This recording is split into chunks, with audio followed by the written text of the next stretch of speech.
Boa noite, irmãos. Vamos dar início ao culto de adoração e louvor a Deus. Vou pedir ao pastor Jamil para estar orando por esse início e que seja para a honra e glória dele. Nosso Pai Celestial, nós agradecemos pela Tua graça, estarmos aqui reunidos no Teu nome. Nós agradecemos, ó Pai, por esse privilégio que o Senhor nos dá. E também, ó Pai, estamos lembrando da Esther, mais um ano que o Senhor concedeu a ela, e a graça do Senhor ter dado à sua família, ó Pai, a presença dela, 2 anos. Nós te damos graças por isso. Eu quero nesse momento também pedir que o Senhor possa estar aceitando a nossa adoração. Tudo aqui está sendo feito para a glória do Senhor. Receba a nossa adoração, em nome de Jesus. Amém. Amém. Amém.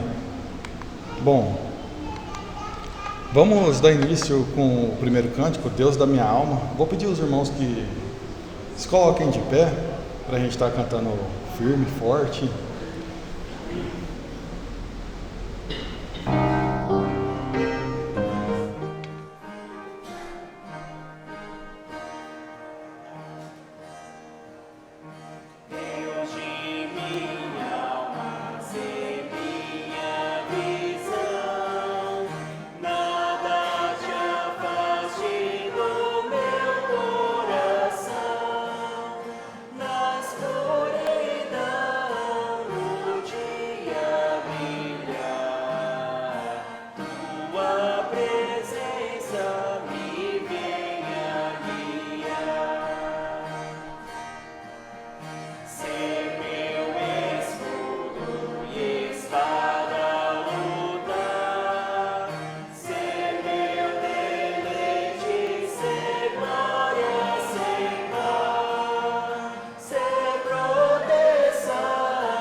Amém, irmãos. Podem se assentar. Vamos fazer a leitura responsiva. Está lá no livro de Hebreus, capítulo 12, do 1 ao 5. Vai estar sendo projetado o versículo aqui na tela e quem vai poder estar recitando é se é a igreja ou se sou eu, ok? Então eu vou dar início, tá? E sucessivamente, né? Os irmãos vão estar lendo também. Então diz assim no versículo 1: Portanto, nós também, pois que estamos rodeados de uma tão grande nuvem de testemunhas, deixamos todo o embaraço e o pecado que tão de perto nos rodeia e corremos com paciência a carreira que nos está proposta.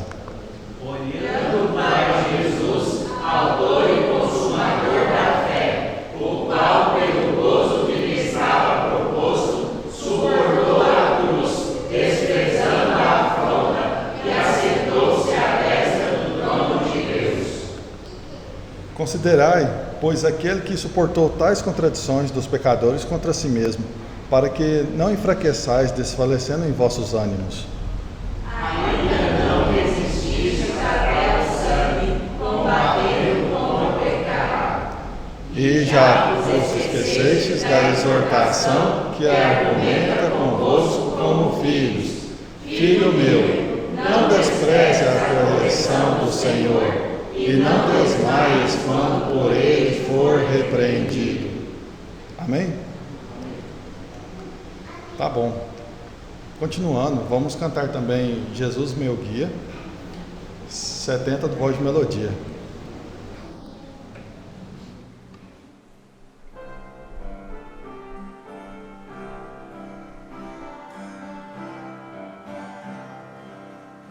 Jesus me guia, que prazer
Amém. Vamos cantar Creio em Deus também, os 72. Pedir aos irmãos que se coloquem de pé, aqueles que puderem.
Amém, irmãos. Podem todos se assentarem.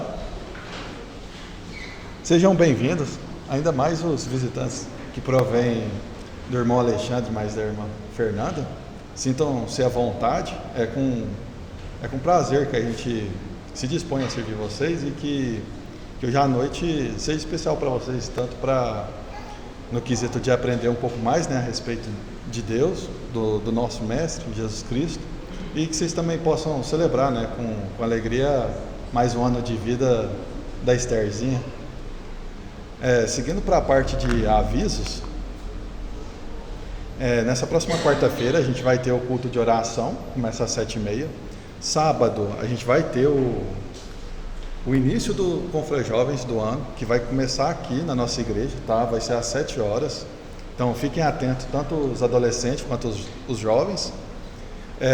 No domingo de manhã a gente vai ter a nossa escola bíblica dominical. Então, esse aqui é o folder, né, do Confrajovem que vai estar acontecendo aqui na nossa igreja.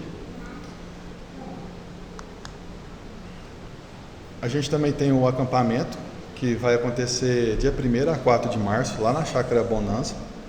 Tá? É o acampamento, o retiro do período do carnaval. A gente vai ter também um encontro regional de mulheres, que vai acontecer lá na escola Frei Egídio, tá? Lá no Santa Mônica. O primeiro lote, né, dos valores da inscrição para estar participando foi ontem, mas aqueles que tiverem interesse de estar participando, né, desse encontro das mulheres, são várias igrejas que se reúnem, né? Podem estar conversando com a esposa do pastor Jamil, a Antonieta, ou então com o pastor Atos.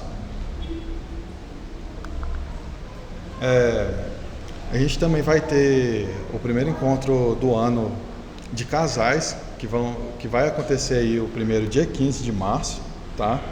E também vamos ter um encontro de homens e mulheres, que vai começar dia 17 de maio, tá? Como de manhã o pastor Atos frisou, né? Encontro de homens e mulheres, isso inclui jovens, criança, adolescente, os mais velhos, tá? E é isso. Seguindo para a parte de dízimos e oferta, o versículo que a gente separou para esse mês é o de Salmo 37, do 4 5, que diz assim, ó: deleita-te também no Senhor e te concederá os desejos do teu coração. Entrega o teu caminho ao Senhor, confia nele e ele o fará. Então, sintam-se à vontade, tá? Enquanto a gente canta, louvar a Deus, aqueles que sentirem no coração o desejo de estar ofertando ou dizimando, tem aqui os gasofilaços ou tem o QR Code ali no mural, tá? Os Passos do Justo, 77, do Voz de Melodia.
Amém. Pediu o irmão Lamoniel para estar agradecendo a oportunidade que o Senhor nos deu de podermos ofertar e dizimar. Ó Senhor Deus, Tu és grandioso, maravilhoso, Pai do céu. Obrigado, Senhor, mais um dia que o Senhor nos deu. Obrigado, Senhor, também, Senhor, pela proteção, pelo livramento. Obrigado por estar aqui na casa do Senhor, na presença do Senhor, nossos filhos e ofertas. Abençoe cada um que contribuiu. José Maria, tudo que queremos no coração, e agradecemos pela oportunidade de hoje, inclusive,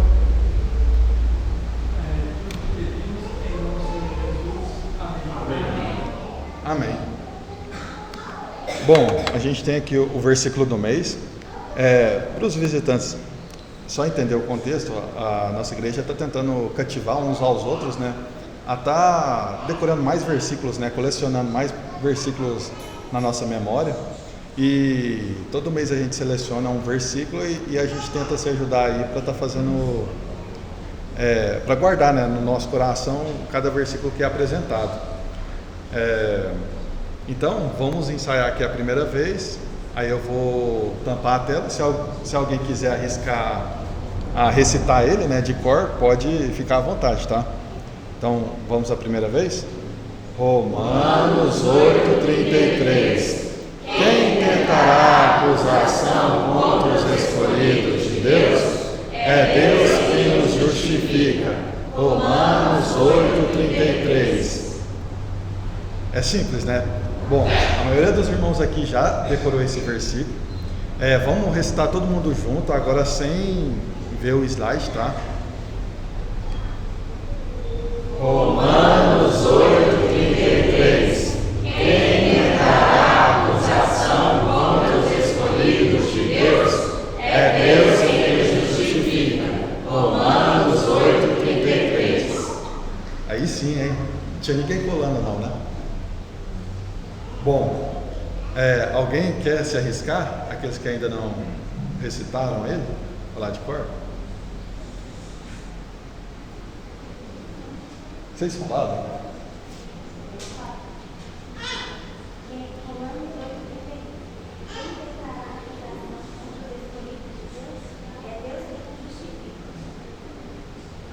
Amém. Mais alguém? Alguém quer arriscar? Beleza, irmãos. Mas tá aí, pratiquem. E é um ótimo versículo para a gente estar guardando no nosso coração, tá bem? Continuando com a parte das canções, vamos cantar o hino do mês, Seguro Estou, 236 do Voz de Melodia.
Amém.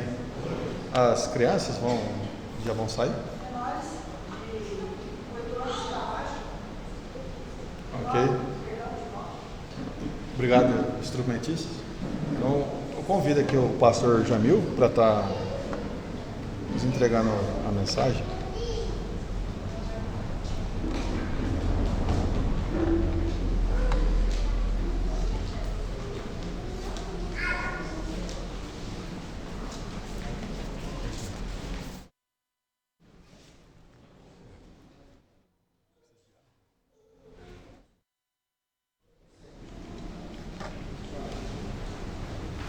As crianças até 9 anos podem sair.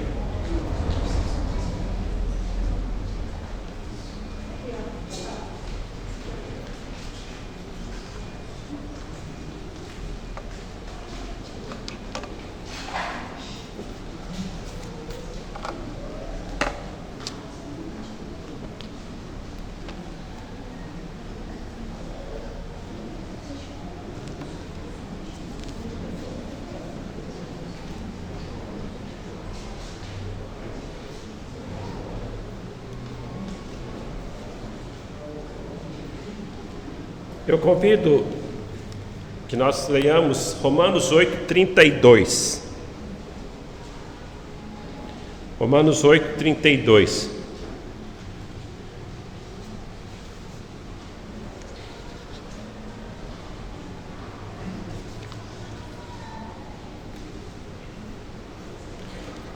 Se todos encontraram, nós vamos estar lendo então. Diz assim a palavra de Deus: aquele que não poupou seu próprio filho, antes por todos nós o entregou, porventura não nos dará graciosamente com ele todas as coisas? Aí depois nós temos o versículo que nós estamos memorizando. Olha, então vamos falar junto com o versículo que estamos memorizando. Aquele que não poupou seu próprio filho, antes por todos nós o entregou, porventura não nos dará graciosamente com ele todas as coisas? E aí? Quem tentará acusação contra os escolhidos de Deus? É Deus quem justifica. Aí o versículo seguinte fala: quem os condenará? Certo? A primeira parte do versículo, certo? Então ele já vai dar uma outra pergunta. E essas perguntas que ele faz já são perguntas que nós temos a resposta. Assim, nós temos perguntas retóricas, né? Vamos orar primeiro. Nós agradecemos ao Senhor pela Tua graça, pela Tua misericórdia, e pedimos ao Pai que o Senhor possa iluminar os nossos olhos, dar-nos a graça de compreendermos a Sua palavra. Eu te agradeço, Senhor, eu te louvo, em nome de Jesus, amém e amém.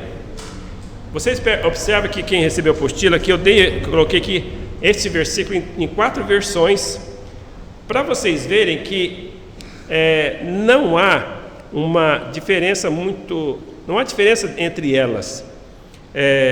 Então vocês podem ver que na atualizada, que é a primeira que eu falei, ela coloca a palavra: não nos dará graciosamente com ele todas as demais coisas. Já na ACF, na qual nós memorizamos nessa segunda aqui, ó: aquele que nem mesmo seu próprio filho poupou, antes o entregou por nós, como não nos dará também com ele todas as coisas? E aí ainda coloquei mais 2 versões para vocês verem que a ideia é a mesma coisa, na NVI e na versão católica também está aqui, não diferencia muitas coisas. Muito bem. Então, o versículo 31, ele faz algumas afirmações, e ele é um versículo que fala, mais um versículo que vai nos dar a certeza da nossa posição em Cristo.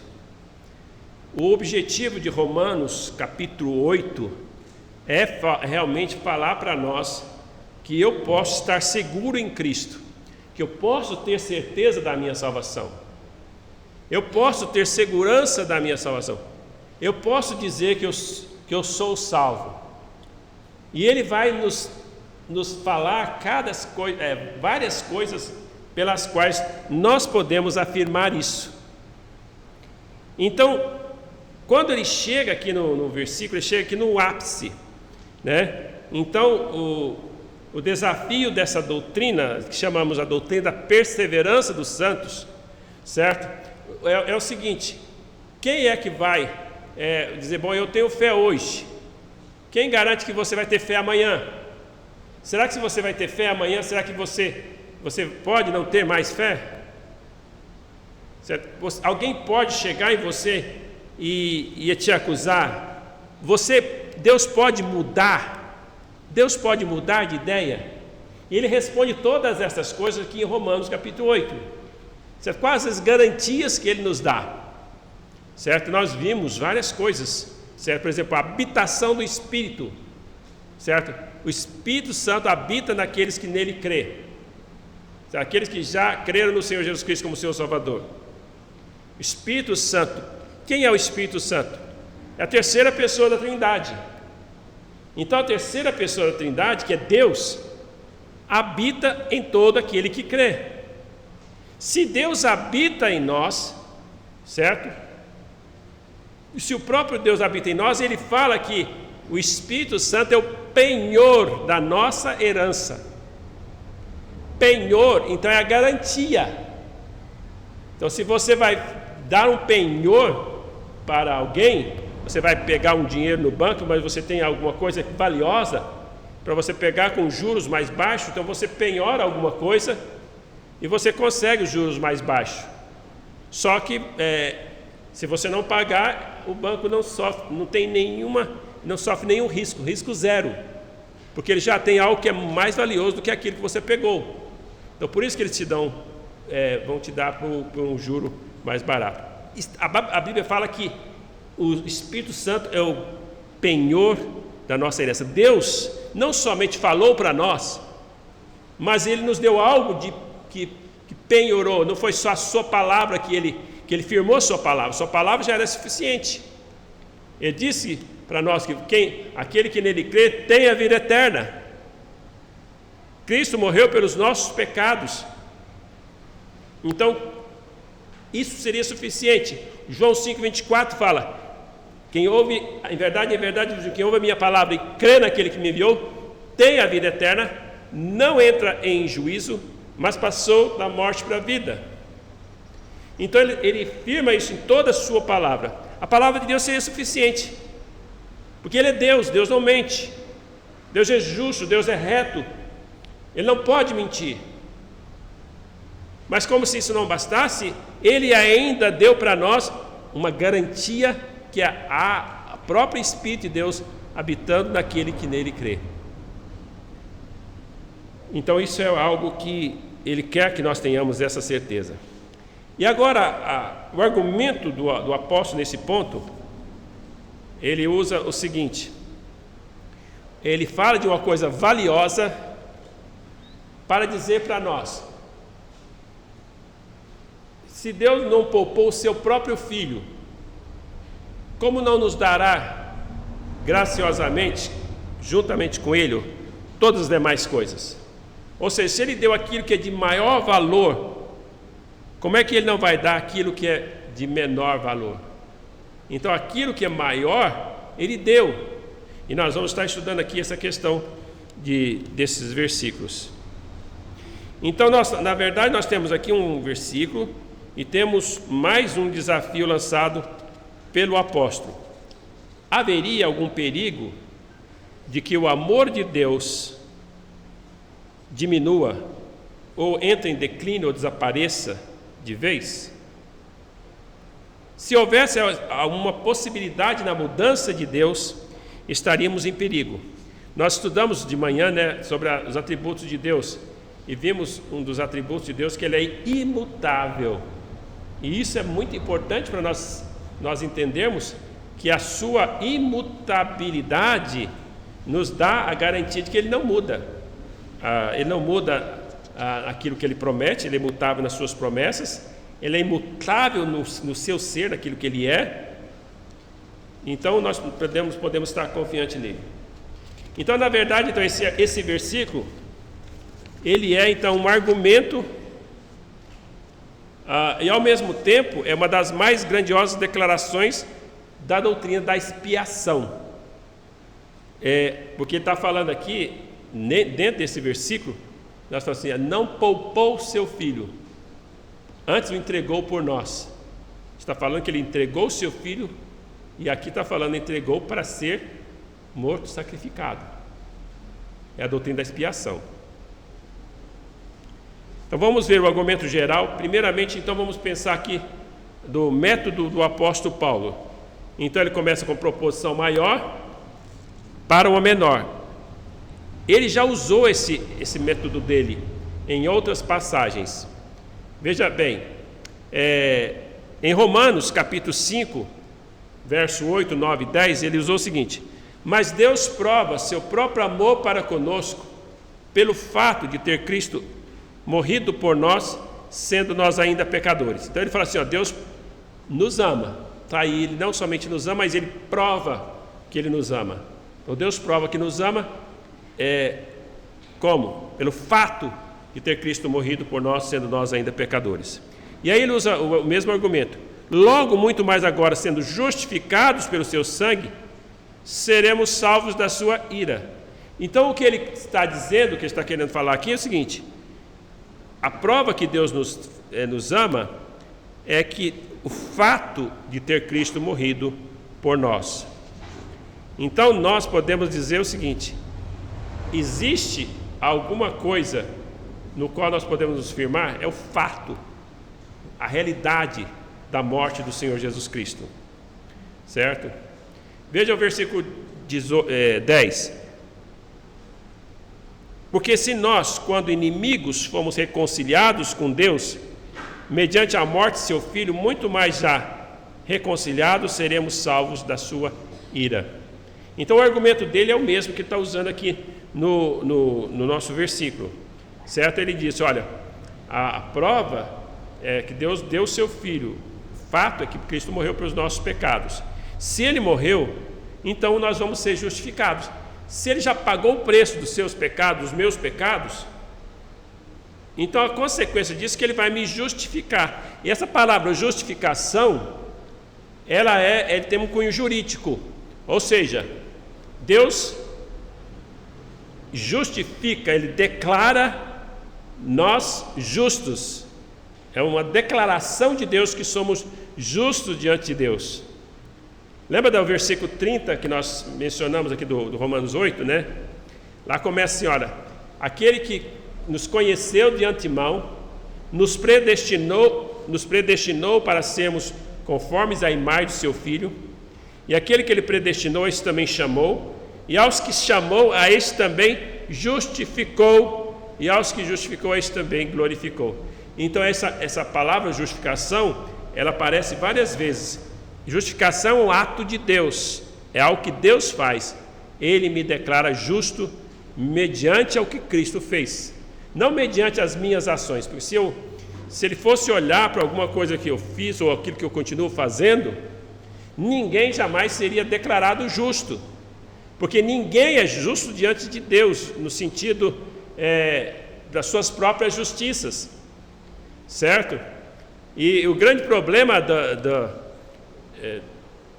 dos fariseus, que Deus condena eles, que Deus julga eles ali no sentido, é que eles estavam querendo estabelecer sua própria justiça através da lei. Então como eles não conseguiam guardar a lei no sentido da palavra mesmo, como deveria ser, então eles diminuíram o como fazer a lei. Então Jesus mesmo vai e fala como é que eles deveriam cumprir. Então, quando ele dá o exemplo ali, não adulterarás, ele fala, porém vos digo, qualquer que olhar com intenção impura para uma mulher, já no coração adulterou. Então, o que está dizendo é o seguinte: os fariseus chegavam e estavam satisfeitos de não ter cometido o ato do adultério.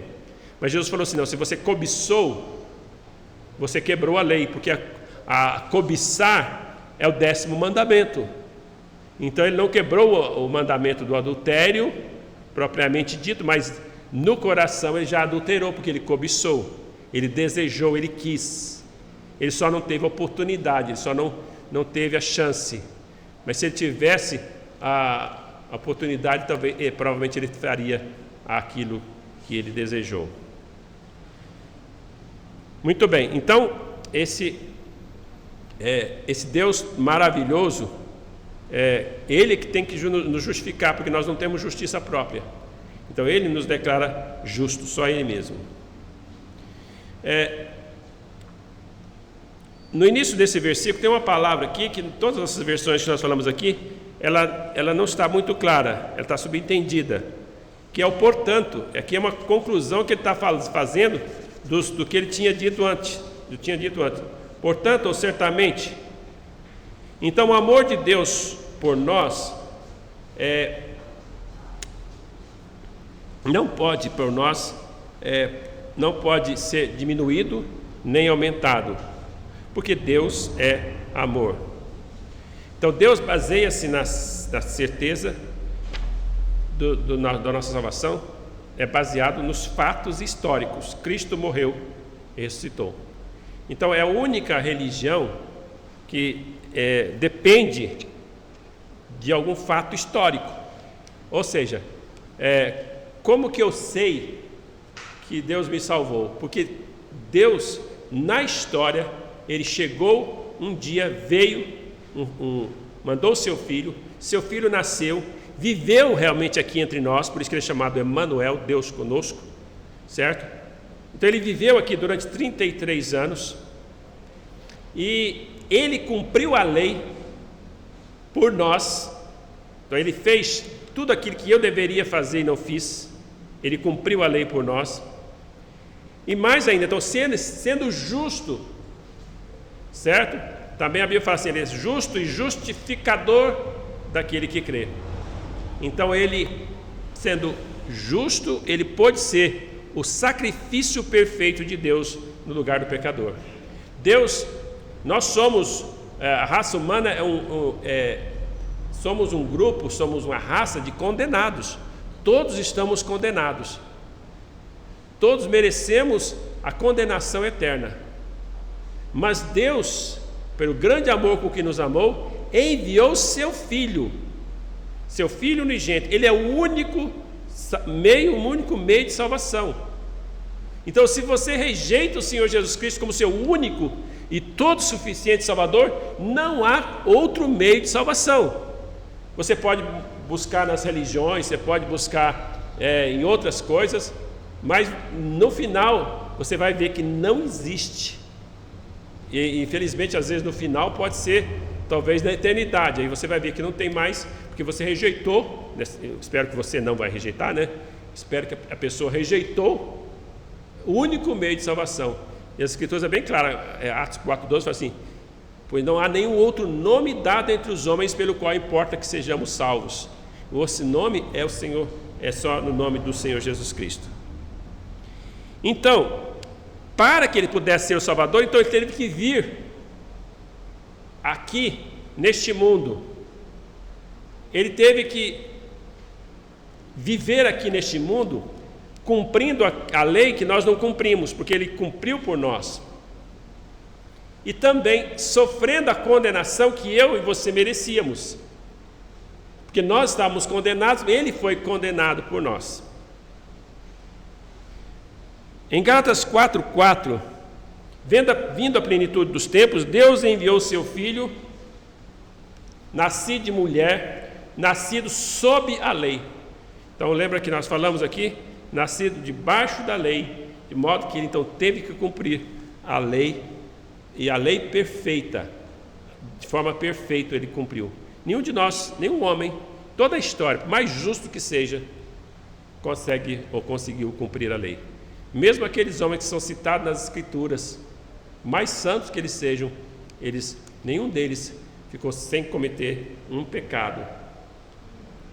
Então, todos eles cometeram pecados e já nasceram com a natureza pecaminosa. Também o cristianismo, além dos fatos históricos, também ele depende também da doutrina, ou da doutrina de Cristo e dos apóstolos, os ensinamentos. Qual o significado disso? Cristo morreu. Mas por que Cristo morreu? Certo? Então, muita gente morre. Certo? Mas quem é? Qual que é o diferencial da morte de Jesus? Quem é Jesus? Então, tudo isso é importante eu saber. Então, o que aconteceu depois da sua morte? Ele ressuscitou. Ressurreição também é um fato histórico que aconteceu. Fato provado pelas Escrituras. Então, tinha mais de 500 testemunhas. Então, se fosse colocado em julgamento, ali para saber se ele ressuscitou mesmo, chamasse todas as testemunhas, seria simplesmente arrasador o fato de que ele tinha morrido, que ele tinha morrido e ressuscitado, porque havia mais de 500 testemunhas para quem ele apareceu depois. Então, quem é Jesus? Jesus é o Filho de Deus. Jesus, ele não é um homem simplesmente um homem. E aqui, por isso que nós dependemos do fato histórico, mas também dependemos daquilo que significado de tudo isso. Quem é aquele que morreu por nós? Aqui ele diz assim, olha, então o nosso versículo fala assim: aquele que não poupou seu próprio filho, está falando de Deus, o Pai. Então ele está falando que ele é o Filho de Deus. O Filho de Deus não poupou seu filho. Então, quando nós vemos nas Escrituras, nós vemos o Senhor Jesus Cristo sempre falando de Deus como seu Pai. Se você lê o Evangelho de João é aquele dá mais ênfase nisso. É quando ele foi acusado de não guardar o sábado, ele diz: meu pai trabalha até agora. Ele sempre argumentava do que o pai, porque ele não estava preocupado com a interpretação que os religiosos davam. Ele não estava preocupado se a interpretação estava errada, ele estava preocupado realmente com as coisas certas. Ele cumpriu a lei, e ele guardou o sábado, porque tinha que cumprir a lei, mas de acordo com o verdadeiro cumprimento, né? Não é como as pessoas queriam que ele guardasse, não é de acordo com as interpretações. Então ele fez isso, porque ele precisou cumprir a lei, porque ele não podia ter nenhum pecado. Então ele é o Filho de Deus, aquele que não poupou o seu próprio filho. Deus dá testemunho do seu filho em algumas ocasiões. Então, no batismo, quando Jesus estava para ser batizado, a palavra de Deus diz que o Espírito Santo veio sobre ele em forma de pomba, e uma voz lhe dizia: este é meu filho amado, em quem me comprazo, em quem eu tenho prazer. Então, Jesus é o Filho de Deus. A Bíblia fala que ele é o Filho unigênito. A palavra de Deus, essa fala unigênito, é o único gerado por Deus. Quando que ele foi gerado? Ele teve um início? Não, ele foi gerado na eternidade. Eternidade é eternidade. Não tem tempo na eternidade. Quando a gente fala assim, quando, já colocamos tempo. Quem criou o tempo foi próprio Deus, para nós vivermos no tempo. Deus não vive do tempo. Essas coisas às vezes nós não podemos entender, porque nós pensamos na nossa caixa, não conseguimos pensar as coisas sem passado, presente e futuro. Não temos condições de pensar fora disso. Mas Deus não, Deus é eterno, certo? Ele vive na eternidade. Por isso que lá no versículo 30, ele fala para nós assim: aquele que ele escolheu, que ele predestinou, que ele chamou, que ele justificou, ele glorificou. E ele usa o tempo passado ali, no grego auristo, que quer dizer uma coisa que já foi feita. Então, uma coisa que já foi feita e acabada. Mas na nossa experiência, nós não estamos glorificados. Nós ainda não somos glorificados, porque estamos no tempo, mas para Deus, Ele vê todas as coisas já pronta e acabada. Certo? Então esse versículo 30 que nós analisamos, ele realmente ele vê toda a perspectiva histórica da nossa salvação na perspectiva de Deus, do olhar de Deus. Nós só podemos entender dessa forma. Então eu preciso, para me entender quem é Jesus, saber que ele é o Filho de Deus, e que ele não a sua concepção não foi igual à nossa, porque todos nós quando temos um filho, nós temos um filho à nossa semelhança, nós temos um filho pecador, certo? Esse filho ou filha, ele vai precisar, para ser salvo, um dia receber Jesus como Salvador. Nós concebemos filhos pecadores, nós não concebemos filhos inocentes, nós não concebemos filhos santos, concebemos filhos pecadores. Claro que eles não têm consciência do pecado, eles não sabem o que estão fazendo, certo? Mas no devido tempo eles vão ter essa consciência e eles vão ter necessidade, eles vão ver que precisa de receber, precisa de Cristo. Então, Jesus Cristo, então, ele não foi concebido como nós concebemos os nossos filhos. A Bíblia fala que Maria foi concebida pelo Espírito Santo, uma concepção de uma virgem. Isso também é importante.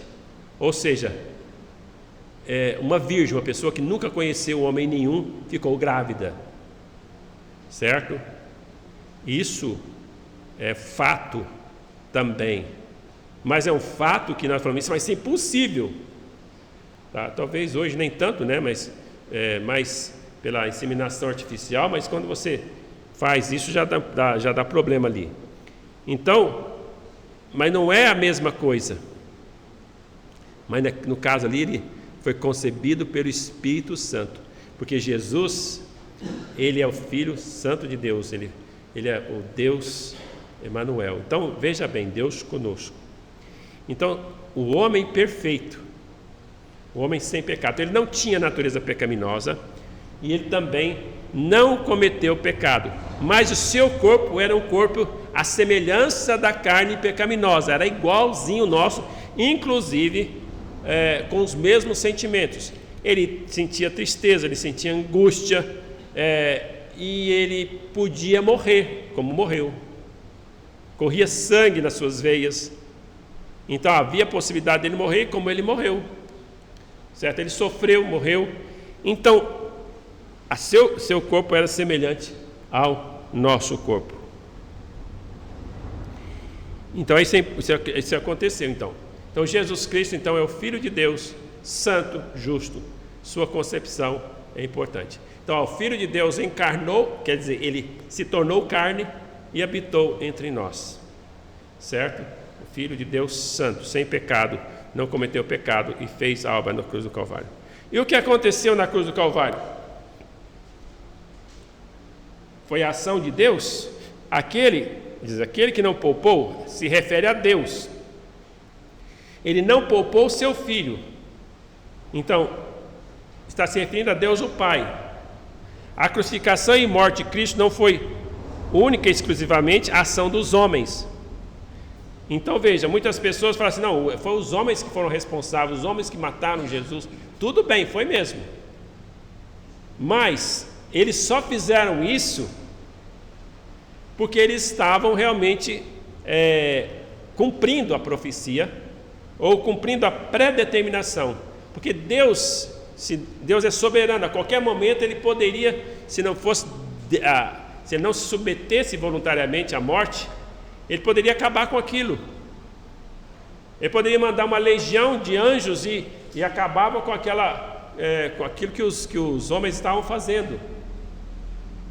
Mas aquele era o único meio pelo qual nós podíamos ser salvos. Então Jesus Cristo voluntariamente se submeteu à morte. Imagina aqui você, quem é que vai morrer voluntariamente se você tem poder de evitar? Então, as pessoas às vezes podem querer matá-lo e tal, e como os mártires morreram. E os mártires não tiveram opção. Eles não morreram porque quiseram, certo? Eles não tinham opção, certo? Morreram por uma boa causa, mas morreram. Mas o Filho de Deus, ele tinha opção. Então, quando aquelas pessoas lá na cruz falaram assim, olha, tu não és Filho de Deus, desce da cruz, salva a ti mesmo e a nós. Aqueles que estavam lá até pregado com ele, falou isso. Até aquilo foi uma tentação. Porque ele podia fazer aquilo. Ele podia descer da cruz. Ele tinha o poder para fazer aquilo. Ele tinha o poder para que eles não entregassem, ele tinha o poder para ninguém fazer mal a ele. E tanto é que eles queriam matá-lo, eles tentaram matá-lo em outras ocasiões, mas quando não chegou o tempo, ele não se submeteu à morte. Então a morte dele foi voluntária. Apesar dos homens fazerem tudo, ele mesmo falou para Pilatos: você não vê que que eu tenho poder para te dar vida ou para te libertar? E Jesus falou para ele: nenhum poder teria se não fosse dado dos céus.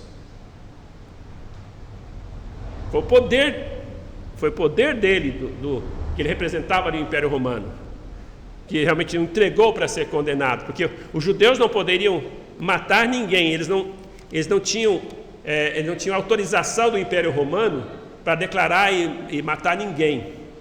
Eles precisavam do apoio do Império Romano, e Pilatos deu esse aval para eles. Ele falou assim: eu tenho autoridade, mas Jesus falou assim: você só tem porque ele foi dado.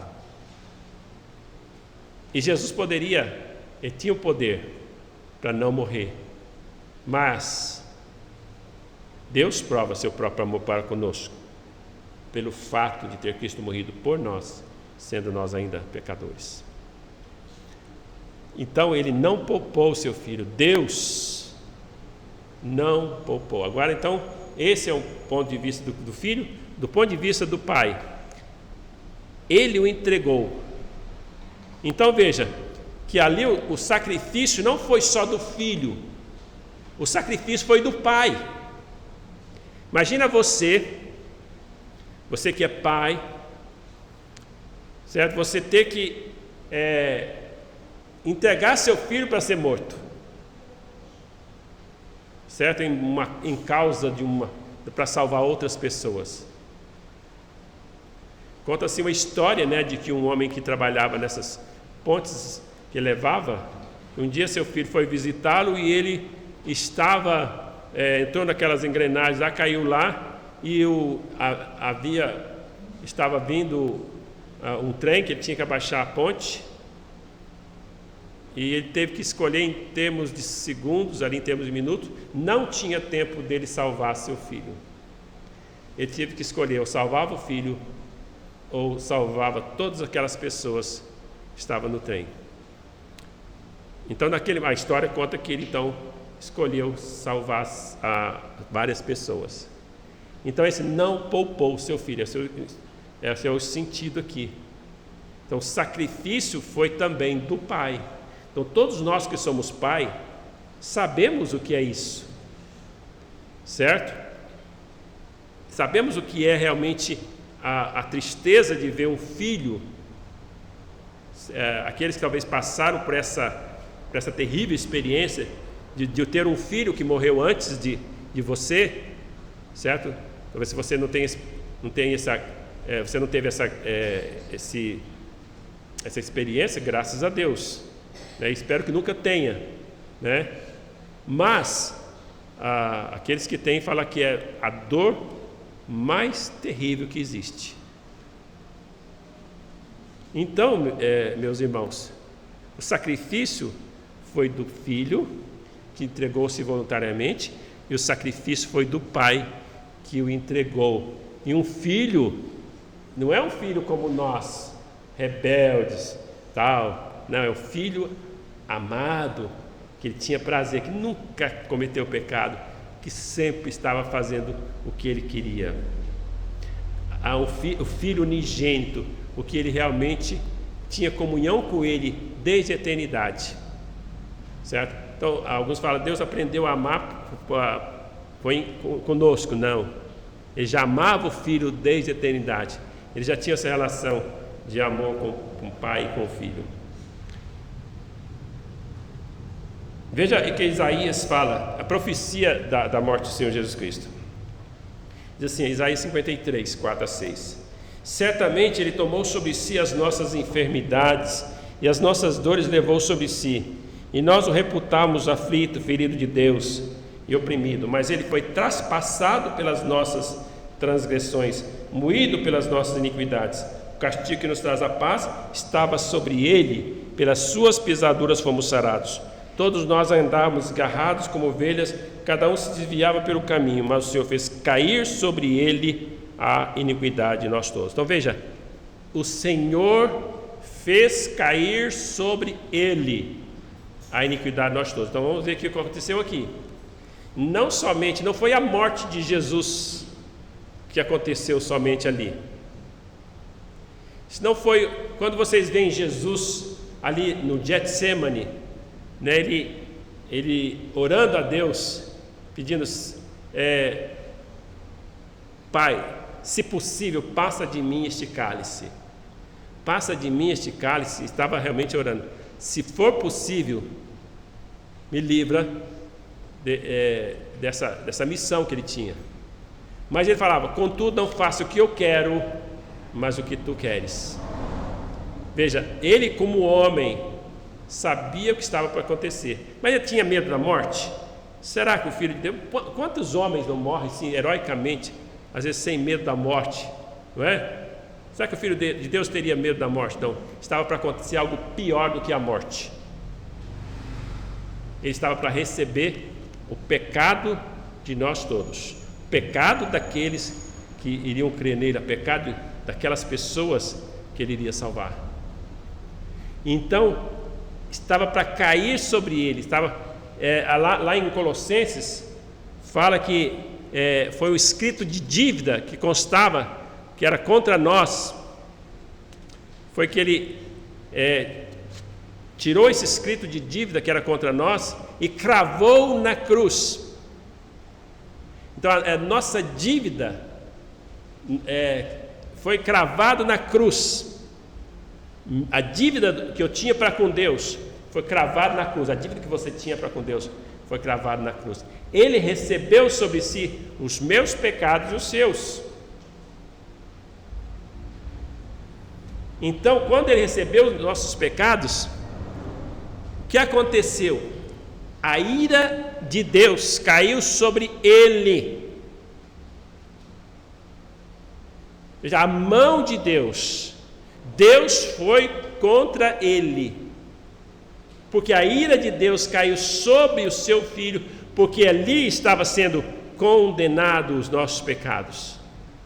Uma das palavras do Senhor Jesus Cristo foi: Deus meu, por que me desamparaste?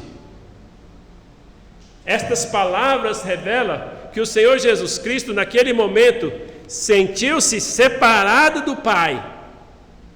E isso, separação, é o sentido da palavra morte.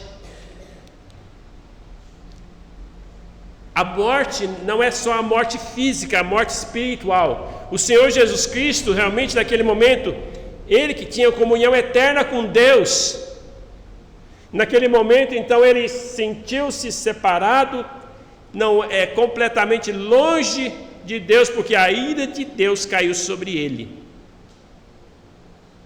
É a ira de Deus que era contra mim, contra você, caiu sobre ele. Veja que então, o sacrifício do Senhor Jesus Cristo, o sacrifício do Pai, foi algo que ele fez por amor de pecadores como eu e você. Nós não merecemos. Por isso que essa palavra aparece aqui, graça, graciosidade, graça. Não merecemos, nenhum de nós merecemos. Mas isso é graça. Graça significa favor imerecido. Porque pela graça sois salvos, mediante a fé. Isso não vem de vós, é dom de Deus. Não de obras para que ninguém se glorie. É graça. Então nós temos aqui, irmãos, o amor de Deus, a graça de Deus e também a misericórdia de Deus. Ele viu a nossa miséria e fez algo por nós. Veja que o que ele fez por nós, ele não poupou seu próprio filho. Você entende? Você que tem filhos, você entende o que significa esse sacrifício. E você que não tem filhos ainda, você tem uma noção do que seja esse sacrifício. E deu voluntariamente, porque ele quis, por amor. Mas Deus, sendo rico em misericórdia, por causa do grande amor com que nos amou, estando nós ainda mortos nos nossos delitos e pecados, nos deu vida juntamente com Cristo. Quando ele fala que ele nos deu vida, aí já está se referindo que o Filho não permaneceu na morte. Então, os homens o mataram. Podemos dizer que o diabo também aproveitou-se dessa para incitar os homens a matá-lo. Mas eles não sabiam da maior graça que viria. Com a morte de Jesus, ele pagou o preço dos nossos pecados. Mas, ao terceiro dia, ele ressuscitou. A ressurreição de Jesus trouxe a vitória dele sobre a morte. Onde está a morte, a tua vitória? Onde está a morte, o teu aguilhão? Então, aquilo que realmente dava poder para a morte, que era o pecado, foi resolvido. Você e eu não precisamos mais permanecer nessa morte espiritual e não precisamos mais ir para a morte eterna, ficar a eternidade longe de Deus no lago de fogo, no inferno. Não precisamos, porque o Filho de Deus veio e fez essa obra, porque o Pai o entregou por todos nós. Rejeitar essa salvação, essa tão grandiosa salvação, realmente é uma afronta muito grande. É como se você rejeitasse um presente valioso. O Filho de Deus é aquilo que é mais precioso que Deus tinha. Pedro, o apóstolo Pedro, compara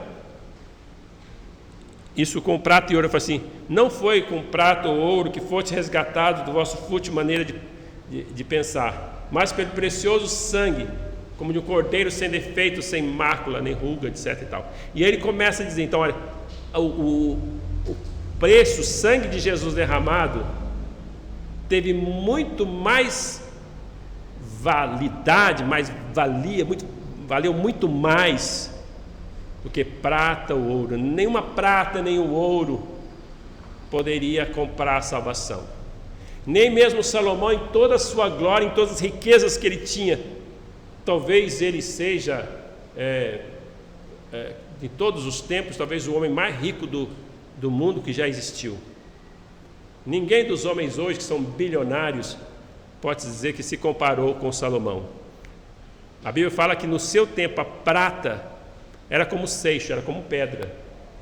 Então, a prata nem valia mais porque tinha tão em abundância. Havia muito ouro, então mas olha, nem mesmo todo o ouro de Salomão poderia comprar a salvação. Pelo contrário, né? Salomão, ele se desviou de Deus no final da sua vida, infelizmente. Então, veja que não é nada que possa comprar, mas somente aquele preço que Deus mesmo pagou, aquele preço que Deus mesmo ofereceu, que é o seu Filho. Ele não poupou o seu Filho.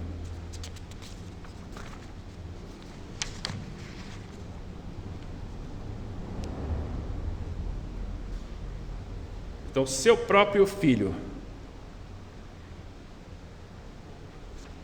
Então podemos dizer assim, nós temos uma comparação lá em Gênesis que fala o seguinte: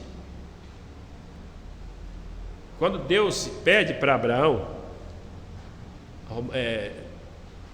Gênesis 22, fala, Deus estava testando Abraão. Ele não queria que Abraão fizesse, mas ele queria que Abraão provasse no seu último minuto ali. Ele queria provar que ele estava pronto para dar tudo que ele tinha. Deus chegou para Abraão e falou assim: olha, pega teu filho, teu único filho. Quando ele fala único filho, é a mesma palavra unigênito, que era o único filho da promessa, e oferece em holocausto. Importante lembrar aqui, para quem não conhece toda a história, saber que Deus nunca pediu isso. As religiões pagãs ofereciam seus filhos holocausto. Mas naquele momento Deus pediu para Abraão, mas para prová-lo. Então Deus foi, porque Deus pediu, ele foi, levou, pôs a lenha, pôs tudo. Aí de repente ele levantou, chegou a levantar o cutelo e estava para matá-lo, quando Deus: não faça isso, porque agora eu sei que você estava disposto a dar tudo. Não estava disposto a não negar seu filho. Agora eu sei. Então ali foi a maior prova de fé que Deus deu a Abraão. Então aqui, no caso de Abraão, nós podemos ver que no coração ele também o entregou. Essa explicação nós temos lá em Hebreus, que ele realmente no coração ele sabia, dizer: olha, ele é o único filho da promessa. Isaac, ele já falou, não, tinha Ismael. Ismael não é o filho da promessa. Então por isso que ele falou que é o único filho. Mas se Deus pediu e ele morrer, Deus vai ressuscitá-lo. Ele cria nisso. Mas no último momento, Deus manda um cordeiro. Então tinha um cordeiro ali, preso ali perto, que ele nem tinha percebido, o cordeiro estava quietinho. E a hora que ele viu que Deus falou: não faça isso, logo o cordeiro mostrou, e ele pegou aquele cordeiro e ofereceu naquele lugar ali, no lugar de Isaac. Aquele cordeiro representava o Filho de Deus, representava Jesus Cristo. Então, meus irmãos, eu quero encerrar com 2 versículos. Colossenses 2, 14 e 15 fala assim: tendo cancelado o escrito de dívida que era contra nós, que constava de ordenanças. Veja que fala aqui que Deus cancela o escrito de dívida. Cancela a sua dívida quando você crê no Senhor Jesus Cristo, quando você o recebe como Salvador. Você não vai ter mais dívida com Deus, sabe por quê? Porque a sua dívida, o preço do seu pecado já foi pago. A sua condenação, para que todo aquele que creu, foi pago pelo Senhor Jesus Cristo. Então não há mais condenação para aquele que crê. Então, olha, tendo cancelado o escrito de dívida que era contra nós, constava de ordenanças, qual nos era prejudicial, removeu inteiramente, cravando-o na cruz. Então aí tá, já expliquei essa questão de cravou na cruz.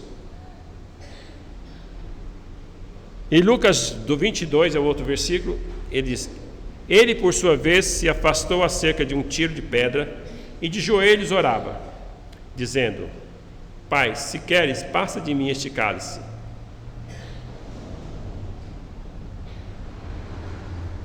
Contudo, não faça a minha vontade, e sim a tua. Então o Senhor Jesus Cristo viu que não havia outra possibilidade. Então ele era o único que tinha que cumprir aquela missão. Ninguém mais podia cumprir a sua missão. Ele cumpriu a sua missão.